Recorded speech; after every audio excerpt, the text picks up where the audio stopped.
Justified procrastination. I know you're thinking, oh, a couple big fancy words. What is that? Well, we're going to talk about, are we working in a proactive or a reactive manner? And are we doing what's best in order to move our business up to the next level? Well, I start with justified procrastination. And I got to tell you, I've done this a lot in my life.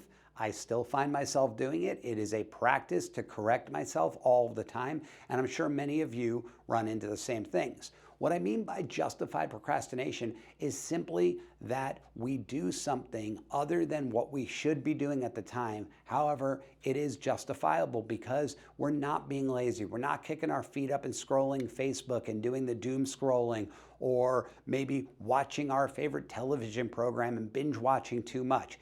Maybe there's some time for that as well. However, it's not that we're doing that. Maybe we're at the office or at our home office or running around and we see that there's a brand new housing development that opened up.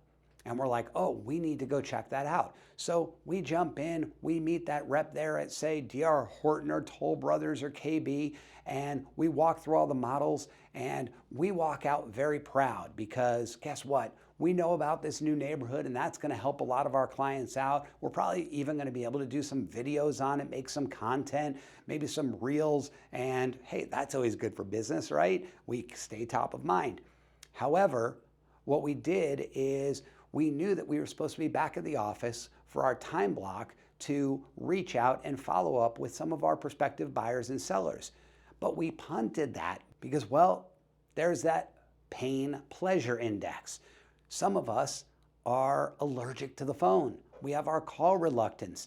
And if we could figure out something that will push our entire schedule by an hour or 2 hours, then we go back to the office and we go, well, we've got other appointments. I've got to be in this training. I've got to be on this webinar. So I guess I'm not going to be able to get to my calls today.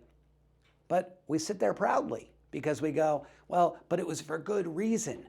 Because we went out to that new home development and now we know all about these new homes and their prices and what their incentives are, and that they're actually going to be closing on homes at a 3.99% interest rate fixed for the life of the 30-year loan. Oh my gosh, this is going to help so many of my clients out. Guess what though?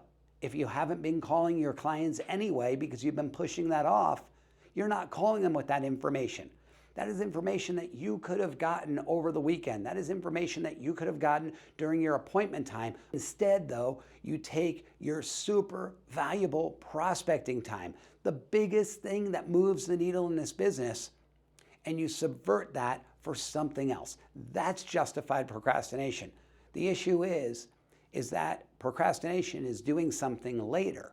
Well, if it's a fixed item, if you need an oil change in your car, and you should bring it in today, and you push it off and you don't bring it into next week, well, you still got the oil change. However, if you miss your calls today and you say, well, I'm just going to do them tomorrow, well, what are you doing tomorrow? You have calls to make tomorrow too. So are you going to call that person that you should have called today and tomorrow, twice tomorrow? Now, if you stack it up for a week or 2 weeks, which I see a lot of agents do, are you going to call that person 10 times in the day? Is that going to get you the same result as calling them 1 time a day or 2 times a day for 5 or 10 days? It's not, because you don't know exactly when they're going to be home. So you're trying them 10 times in the day. They see you ringing their phone and they click block. That's what happens. So you really miss out on opportunities. I heard a great analogy from an amazing agent in California, Colton Whitney, and he talked about an airplane going down the runway. And I thought it was great because I've used a lot of analogies like this before. This one really stuck. And it was, okay, so the person decides not to do anything, so they're off the throttle of the airplane, but they're on the jetway, right? They're on the runway. They're going to take off. And then all of a sudden they're like, okay, I didn't do something for the last couple of days, so I need to do a lot today. So they go and they make their 300 calls. So they are full throttle. But then the next day they miss their calls again. So they're back off the throttle. And then the following day, they have to make up for yesterday, so they do a few more calls than they were supposed to. So they're nearly full throttle again.